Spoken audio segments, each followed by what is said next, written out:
All right, let's go over some of the key differences in vinyl versus sublimation for those of you who might be new to one or both of them. One, my vinyl is done on a commercial printer. It's done on a Roland. It's eco-solvent. There is a whole discussion to be had on converted eco-solvent printers. So if you're wanting to do that or you're going to purchase from someone who has converted, just be mindful that there is a big difference between one with a heater and one without. I can get into that later if you would like me to. The first big difference is one, this is a sticker. It literally is a vinyl sticker. If you pull it back, it's got a sticky backing.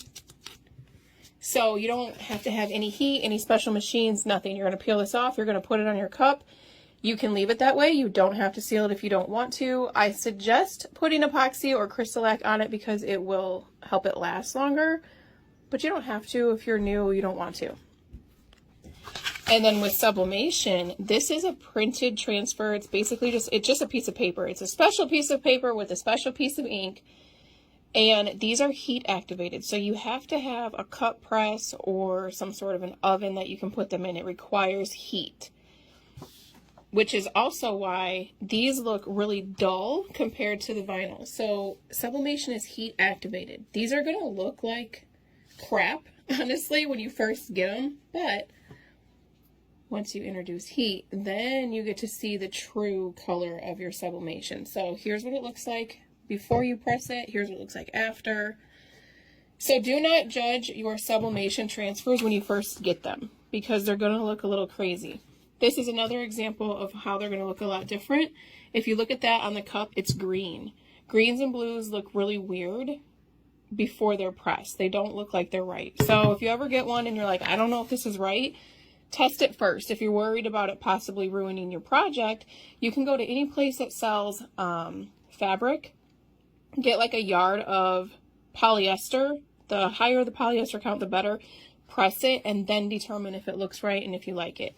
All of my settings have been tested, so if you're getting them from me, you should be perfectly fine.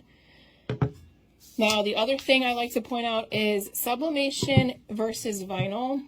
They're never going to look 100% the same. The colors are very similar, but they're not exact. They are different products. They're never going to be exactly the same, but they are close. So keep in mind, when buying one versus the other, you can kind of see the difference in this color versus there. That's a little more green. This is a little more blue.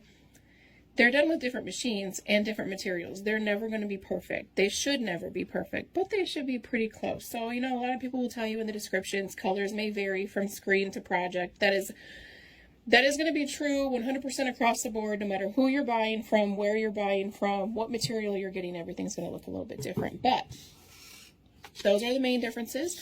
You guys can find tons of vinyl on my website, tons of sublimation.